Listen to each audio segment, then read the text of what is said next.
5.19 છે એમાં કહ્યું છે એક સ્થળે ટેલિફોન કેબલમાં 4 લાંબા સીધા અને સમસ્થિતિ તાર છે, દરેકમાંથી એક દિશામાં 1 એમ્પિયર પ્રવાહ પૂર્વથી પશ્ચિમ દિશામાં વહે છે.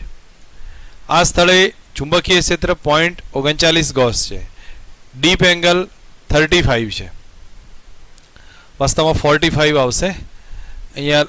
ઓકે ચલો, અને એના પછી આગળ વાત કરી છે મેગ્નેટિક ડેક્લિનેશન 0 છે. તો આ કેબલની નીચે 4 સેન્ટીમીટર અંતરે ચુંબકીય ક્ષેત્રના મૂલ્ય કેટલા હશે? તો અહીંયા આપણે આકૃતિને પ્રોપર સમજવાનો ટ્રાય કરીએ કે જો હવે આની ડાયરેક્શન ક્લિયર કરીએ તો આપણી પાસે આ 4 ડાયરેક્શન રહેશે. હવે અહીંયા આ નોર્થ લઈ લઉં છું, આ સાઉથ હશે, તો પૃથ્વીનું ચુંબકીય ક્ષેત્ર આ ડાયરેક્શનમાં હશે, અને આપણો જે પ્રવાહ છે એ પૂર્વથી પશ્ચિમ હોય એટલે આ ઈસ્ટ હશે, આ વેસ્ટ લઈ લઈએ છીએ. હવે આપણું જે ચુંબકીય ક્ષેત્ર નોર્થ સાઈડ રહેશે, પૃથ્વીનું ચુંબકીય ક્ષેત્ર, તો પૃથ્વીનું ચુંબકીય ક્ષેત્ર નોર્થ સાઈડ હશે, પણ સંપૂર્ણ નોર્થ સાઈડ નહીં હોય, તો એના 2 ઘટક પડશે. એક એનો સમસ્થિતિજ ઘટક એટલે આ BH ઘટક, અને બીજો આવશે એનો વર્ટિકલ ઘટક, સિરોલમ ઘટક એટલે કે BV ઘટક. અહીંયા બસ આટલી સમજ હોવી જોઈએ. હવે ઉત્તર દિશામાં પૃથ્વીનું ચુંબકીય ક્ષેત્ર રહેશે, અને એના 2 ઘટક હોરિઝોન્ટલ અને વર્ટિકલ, સમસ્થિતિજ અને સિરોલમ. હવે પ્રવાહ ક્યાં વહે છે? તો પ્રવાહ કઈ ડાયરેક્શનમાં? અહીંયા આપણને કહેલું છે પૂર્વથી પશ્ચિમ, ઈસ્ટ ટુ વેસ્ટ, આ ડાયરેક્શનમાં પ્રવાહનું વહન થાય છે.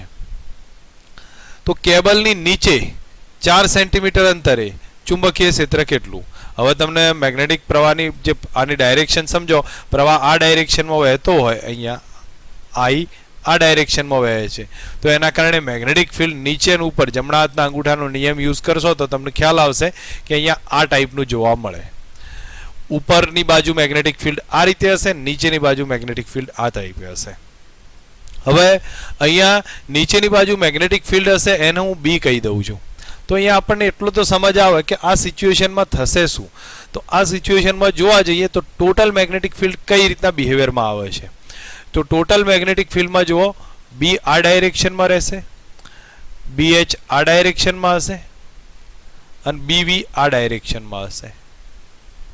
હવે આપણે બેલેન્સ કરીશું તો B માઇનસ BH થઈ જશે. એક ફાઇનલી રિઝલ્ટ આ ટાઈપનું આવશે, જે અહીંયા આવશે B માઇનસ BH, અને BV આમ રહેશે. બસ હવે પછી પરિણામી શોધવું હોય તો B બરાબર √BV² plus B minus BH² થાય. મેથડ પરફેક્ટ ક્લિયર હોવી જોઈએ, પછી ગણતરીમાં કંઈ આપણને વાર નહીં લાગે. અહીંયા ક્લિયર સમજ રાખીએ કે જો પૃથ્વીનું ચુંબકીય ક્ષેત્ર ઉત્તર દિશામાં હશે તો એ BH હશે, એનો સિરોલમ ઘટક હશે એ BV હશે. પ્રવાહ આ ડાયરેક્શનમાં પસાર થાય છે, પૂર્વથી પશ્ચિમ. તો નીચેની તરફ મેગ્નેટિક ફિલ્ડ આપણે ફાઇન્ડ કરવું હોય તો જમણા આમ સર્ક્યુલેશન ફરતું હોય તો આ પ્રમાણે જોવા જઈએ તો મેગ્નેટિક ફિલ્ડ આ ડાયરેક્શનમાં હશે. હવે અહીંયા કહ્યું છે કે આ સ્થિતિ જ્યારે પણ કન્ડિશન આવે ત્યારે અહીંયા આ તરફ B, આ તરફ BH, તો B અને BH ઓપોઝિટ ડાયરેક્શનમાં છે, તો એ પરથી આપણે B માઇનસ BH કરીએ, અને સિરોલમ ઘટક આવશે BV જેટલો, બરોબર. અને B માઇનસ BH અને BV એનું રિલેશન લઈ અને √BV² plus B minus BH², બસ એનાથી આન્સર મળશે. હવે અહીંયા જે ડેટા આપ્યા છે એ સમજીએ. જો અહીંયા 4 પ્રવાહ છે, 4 તાર છે, આ ભેગા થઈને 4 તાર છે, તો ટોટલ પ્રવાહ એક ટોટલ સરવાળા જેટલો થઈ જશે. તો અહીંયા આપણે દરેકનો પ્રવાહ 1 એમ્પિયર, તો 4 તારનો પ્રવાહ કેટલો થઈ ગયો? 4 એમ્પિયર. તો આપણે 4 એમ્પિયરનો યુઝ કરીશું. હવે મેગ્નેટિક ફિલ્ડ જે આપ્યું છે એ 0.39 ગોસ છે. જરૂર પડે એને કન્વર્ઝન લઈ લેવાય તો 10⁻⁴ ટેસ્લા મળશે. ડીપ એંગલ 35 છે, મારી કદાચ ભૂલ હશે આગળ સમજવામાં, તો 35 જ છે, 45 નથી રાખતા આપણે. ડીપ એંગલ 35 છે, ડેક્લિનેશન 0 છે. હવે એના પછી જે અહીંયા કેટલા નીચેના કેટલા અંતરે, તો અહીંથી જે આ ડિસ્ટન્સ છે, આ ડિસ્ટન્સ R એ આપણને 4 સેન્ટીમીટર છે. જરૂર પડે એનું મીટરમાં કન્વર્ટ કરી દઈશું. ઓકે, હવે આગળ ચેક કરીએ. તારનું ચુંબકીય ક્ષેત્ર B છે, જેને અહીંયા B0 કીધું છે, તો આપણે આના પરથી B0 લખી દઉં છું. તો દરેક જગ્યાએ B0 સિમ્બોલ રાખીશું. તો B0 બરાબર તારનું કેટલું આવો? μ0I/2πr. હવે તમે આની અંદર ડેટા મૂકી શકો છો. μ0 4 pi × 10⁻⁷ I 4 એમ્પિયર, R થશે 4 × 10⁻². હવે આનું રિઝલ્ટ આવશે એ 0.2 × 10⁻4 ટેસ્લા. એને ગોસમાં કન્વર્ટ કરવું હોય તો પણ ખ્યાલ આવી જશે. B0 બરાબર 0.2 ગોસ કહી દીધું છે.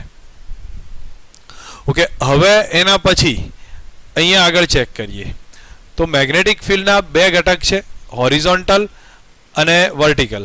તો મેગ્નેટિક ફિલ્ડ B આપ્યું છે, એના શિરોલંબ અને સમક્ષિતિજ ઘટકના ભાગ પાડીએ તો BH બરાબર હોરિઝોન્ટલ ઘટક એટલે B cos I થશે અને BV બરાબર B sin I.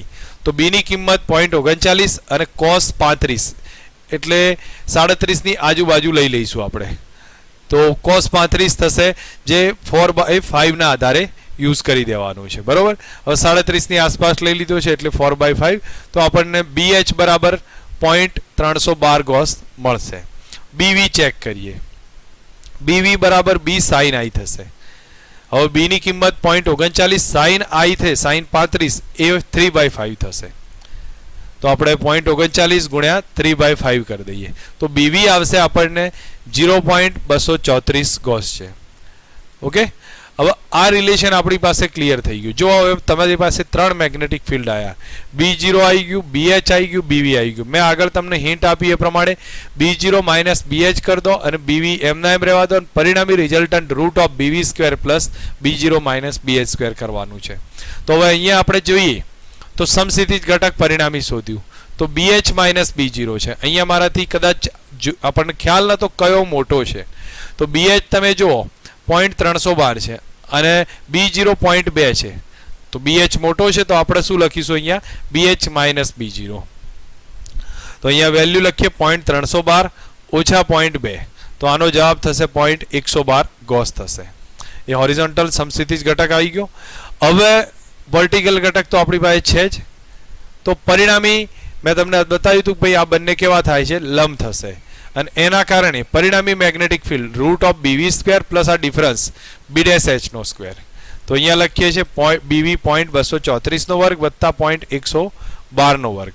આનું આપણને રિઝલ્ટ આવશે 0.25 ગોસ. ઓકે, હવે ખૂણો શું ચેક કરીએ કે અહીંયા રિઝલ્ટન્ટ મળતું હોય તો એનો ખૂણો કેટલો. તો tan phi બરાબર BV ભાગ્યા BH ડેશ થશે. તો tan phi બરાબર BV ભાગ્યા BH ડેશ. તો BV ની કિંમત આપણે અહીંથી લખી દઈશું, BH ડેશ 0.112 છે. તો આપણને આ પરિણામી આટલો એંગલ મળશે tan phi બરાબર. એને પછી કન્વર્ટ કરીએ તો 62 ડિગ્રીની આસપાસ મળે. મેથડ સમજ રાખજો.